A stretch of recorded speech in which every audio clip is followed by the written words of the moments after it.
In June 1995, Harry Potter materialized on the Hogwarts grounds, clutching the body of Cedric Diggory. He brought a terrifying message: Lord Voldemort had returned.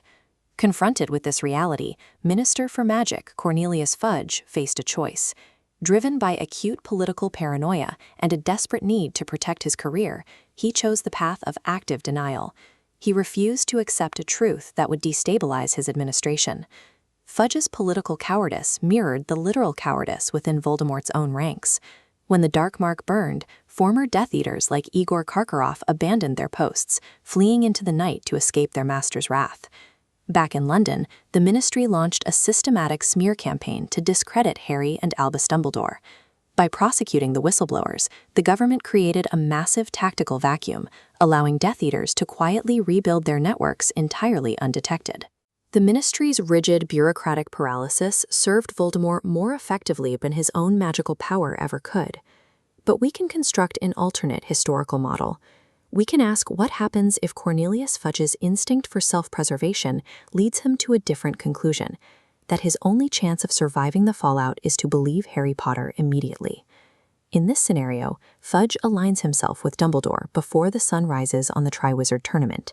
The Ministry utilizes its legal apparatus to validate the threat, bypassing the severe institutional schism that historically divided Hogwarts and the government. This single moment of state validation instantly escalates the conflict from a shadow rebellion into an outright declared war, stripping Voldemort of his year of quiet preparation. The immediate result is a lightning purge. Within 48 hours of the graveyard duel, Aurors arrest Lucius Malfoy, Walden McNair, and the rest of the unimperious pure-blood inner circle before they can even assemble a strategy.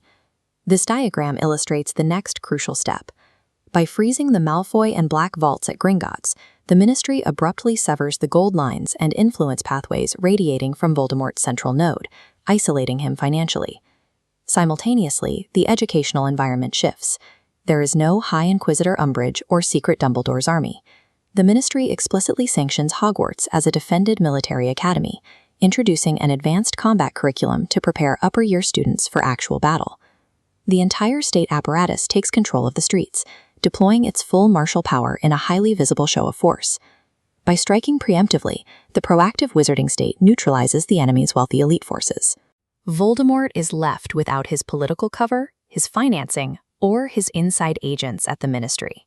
Aware of the threat, the Department of Magical Law Enforcement immediately secures Azkaban. They forcefully remove the Dark Dementors from their guard posts, anticipating their inevitable defection to the Dark Lord. We can map the incentives of these creatures using a comparative matrix. Under Ministry control, Dementors receive a steady but strictly restricted diet, represented here by the small box of Azkaban victims, which is weighed down by the massive locked gate of government regulation. Voldemort's counteroffer targets their base psychology. He shatters the regulatory gate, promising total liberation and unlimited freedom to hunt and feast on innocent Muggleborns. Deprived of his human aristocratic army, Voldemort is forced into this terrible bargain. He pivots exclusively to recruiting exiled fringe monsters, the giant colonies, werewolf packs, and these displaced Dementors. Denying the Dark Lord his political operatives strips away any illusion of a sophisticated pureblood uprising. It reduces him to a commander of absolute monsters, driven entirely by base desires, hunger, and cruelty. Without the numbers for a rapid coup, Voldemort abandons conventional military parity. His new strategy becomes a decentralized, extremely brutal campaign of asymmetric guerrilla terror. He relies heavily on the Imperius Curse, targeting mid-level civil servants.